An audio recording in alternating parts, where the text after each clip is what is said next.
샬롬 말씀 읽어주는 제이입니다. 요한복음 17장인데요. 제가 기도하고 시작하겠습니다.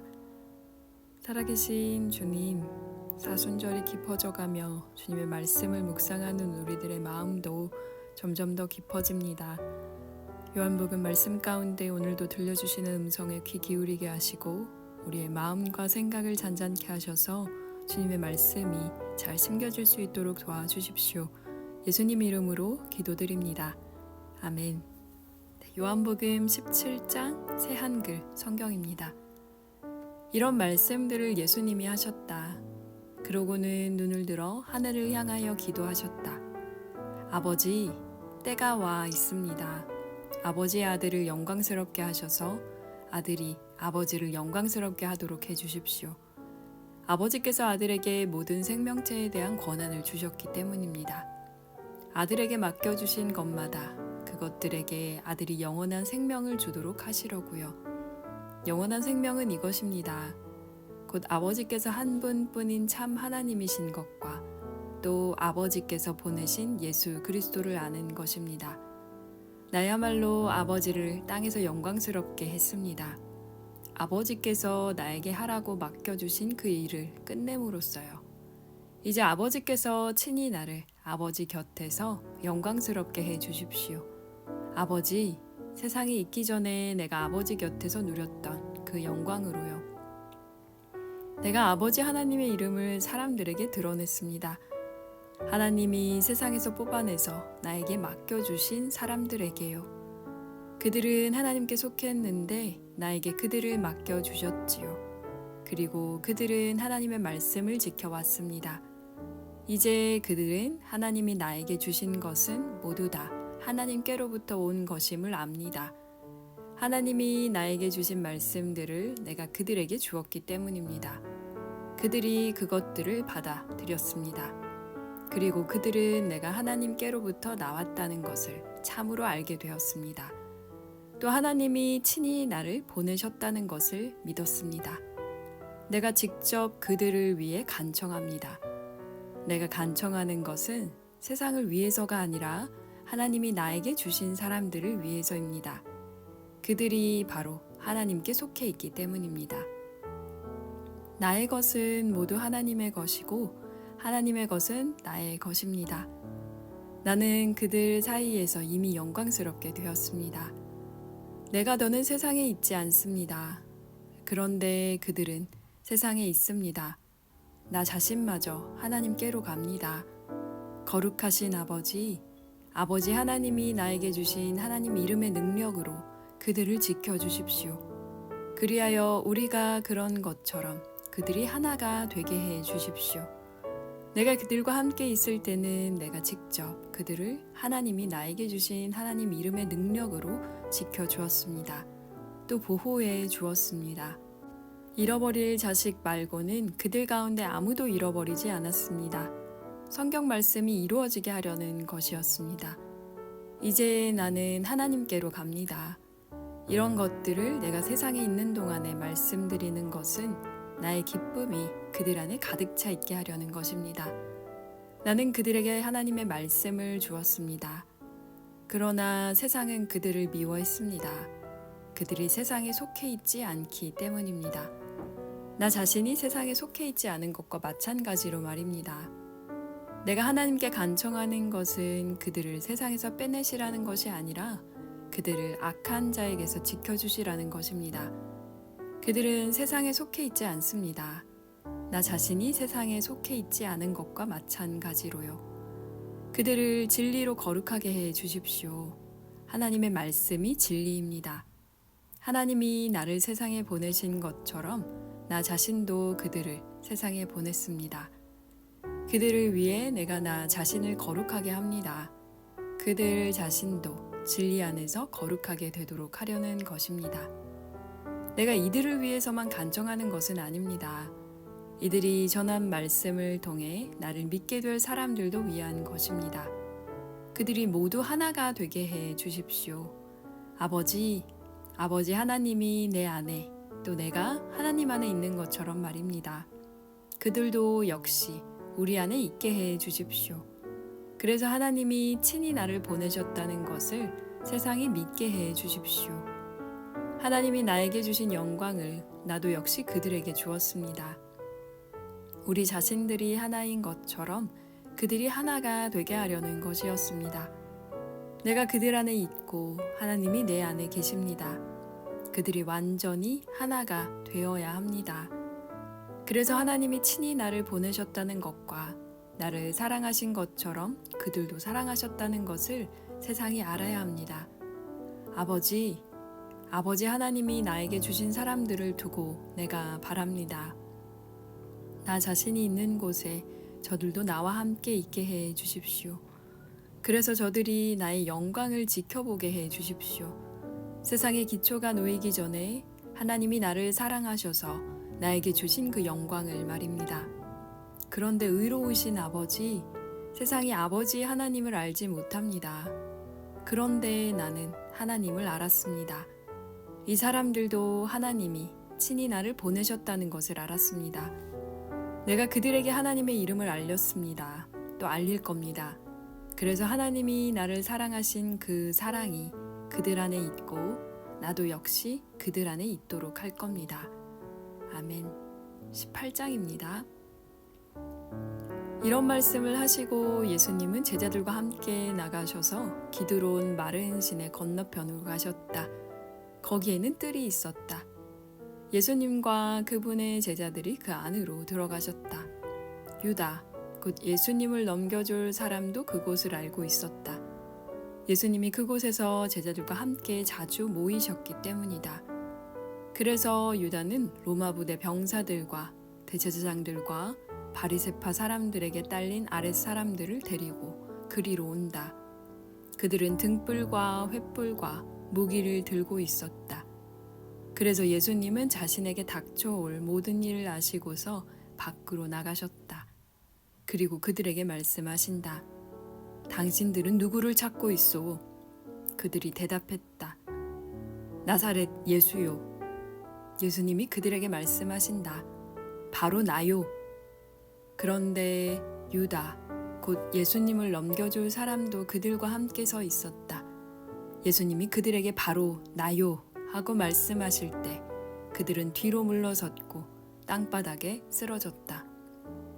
그러자 다시 예수님이 그들에게 물으셨다. 당신들은 누구를 찾고 있소? 그들이 말했다. 나사렛 예수요. 예수님이 대답하셨다. 바로 나라고 당신들에게 말했소. 나를 찾고 있는 것이라면 이 사람들은 그냥 가게 두시오.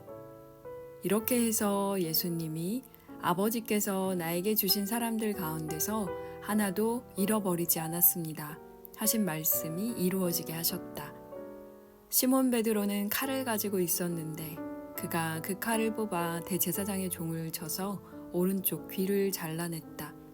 그 종의 이름은 말코스였다. 그러자 예수님이 베드로에게 말씀하셨다. 칼을 칼집에 꽂으세요. 아버지께서 나에게 주신 잔, 그 잔을 내가 어떻게 감히 마시지 않을 수 있겠어요? 그러자 로마 부대와 그 부대장과 또 유대아 당국의 아랫사람들이 함께 예수님을 붙잡아서 그분을 묶었다. 그리고 먼저 한나스 한테로 데려갔다.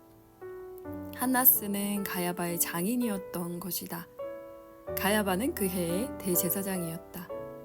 가야바는 한 사람이 백성을 위해 죽는 것이 이득이라고 유대아 사람들에게 조언해 주었던 사람이다. 시몬 베드로와 다른 한 제자가 예수님을 따라가고 있었다.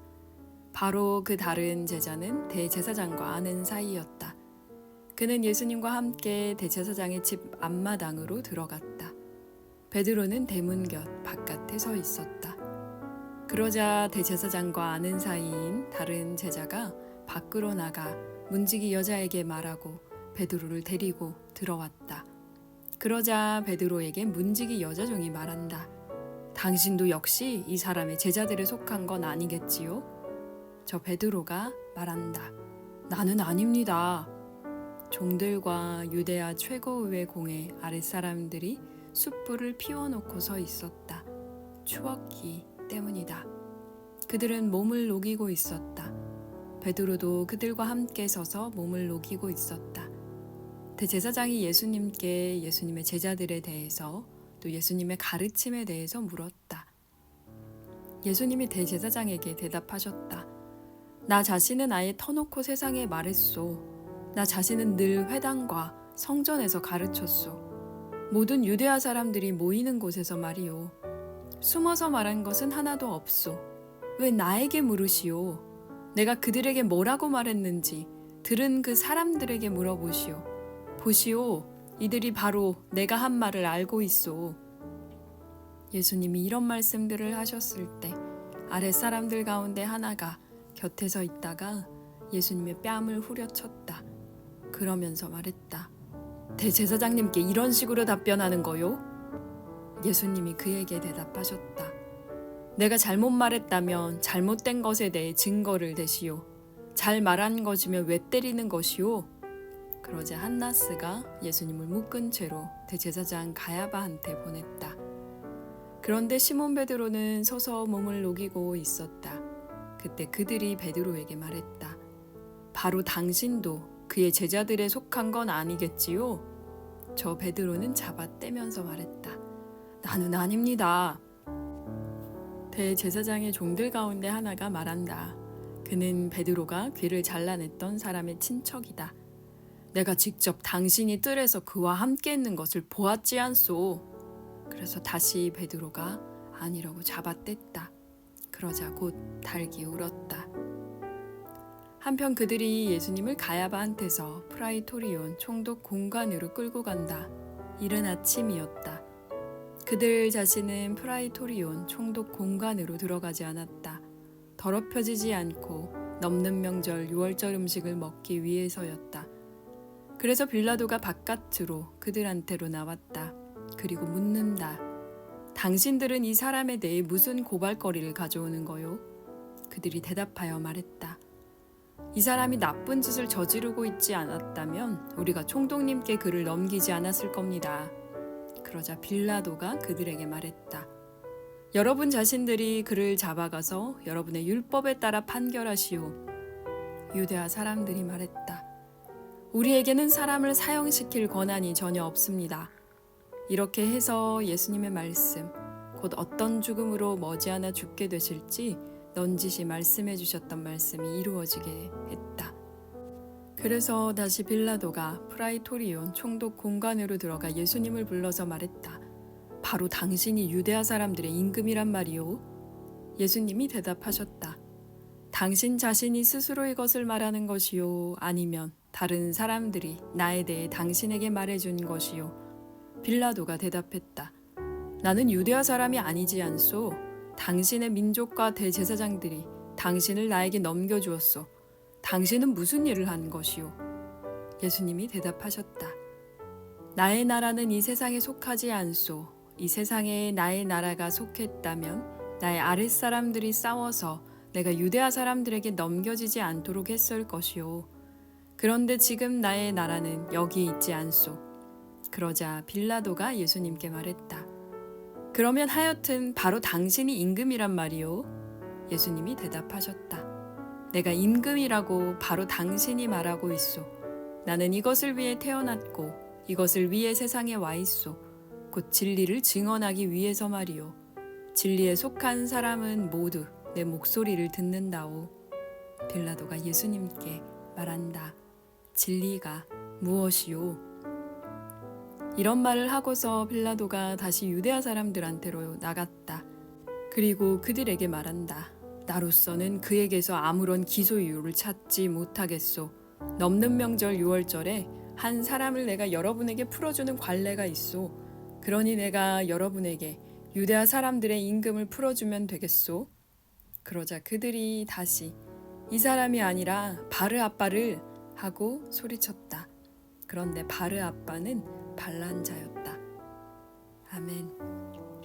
네, 오늘은 요한복음 17장, 18장 말씀 읽었습니다.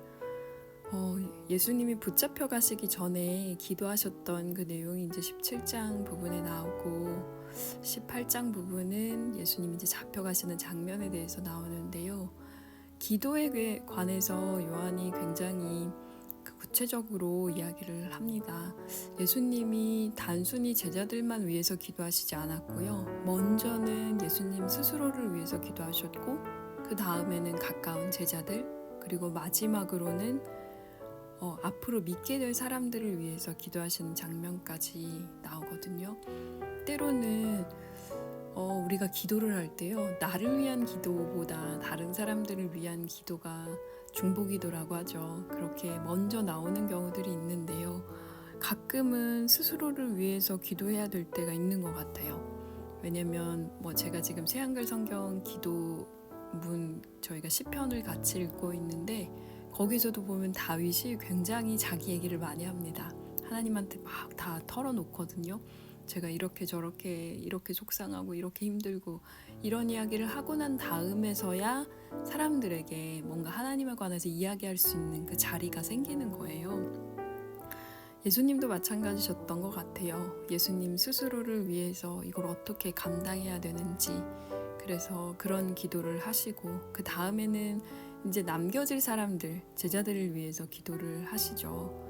그리고 마지막으로 또 아직 알지 못하지만 예수님을 믿게 될 사람들을 위해서 기도하시는 그 장면을 보면서, 십자가를 앞두고 예수님이 이렇게 기도하셨다면 우리도 뭔가 중요한 결정을 앞두고 이렇게 기도해야 되는 게 아닌가라는 생각을 좀 해보게 됩니다. 요한복음 18장에서는 예수님의 그 붙잡히시는 장면들이 나오는데요. 베드로는 계속 예수님을 부정하죠. 그리고 또 여기서 하나 좀 특징적인 게 뭐냐면, 빌라도와 예수님의 그 관계를 굉장히 요한이 구체적으로 이야기를 하고 있는데, 빌라도가 예수님께 묻는 질문이 의미심장합니다. 진리가 무엇이냐고 묻습니다. 예수님이 어떻게 대답하셨는지 그 말은 없지만, 그 다음에 이제 빌라도가 나가서 이제 하는 그 얘기를 보면 아무런 기소 이유를 찾지 못했다고 했거든요. 그러니까 본인이 납득할 만한 이야기를 예수님과 했던 거죠. 근데 오히려 예수님을 기소하지 않겠다고 얘기하는 빌라도 앞에서 유대 사람들은 다른 사람을 풀어주라고 그렇게 소리 지르게 됩니다.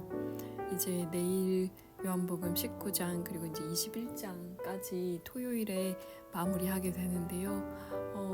사순절 기간 이렇게 또 사복음서와 함께 저희가 쭉 읽어나가면서 새롭게 발견하시게 되는 부분도 있을 거고, 그리고 또 아마 분명히 읽었던 부분이지만 뭔가 낯설게 다가오는 부분이 또 있으셨지 않을까라고 생각을 합니다. 그래서 이틀 남은 시간 동안 또 열심히 저희 같이 읽어요.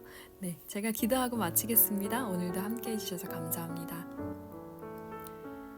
살아계신 하나님, 우리 앞에 놓여져 있는 십자가와도 같은 어려운 일들 가운데 때로는 우리가 우리를 위해 기도하고, 또 우리 주변에 있는 사람들과 그것에 영향을 받는 수많은 사람들을 위해 기도하기 원합니다. 예수님이 기도하셨던 그 모습처럼 우리의 삶 가운데에도 기도의 자리를 놓치지 않게 하여 주시고, 또 진리가 무엇인지 물었던 빌라도처럼 우리가 주님 앞에 겸손하게 진리를 물을 수 있는 그런 사순절 기간 될 수 있도록 도와주십시오. 감사합니다. 주님, 예수님 이름으로 기도드립니다. 아멘. 네, 그럼 내일 요한복음 19장으로 다시 돌아오겠습니다. 지금까지 말씀 읽어주는 제이였습니다. 샬롬 하울람.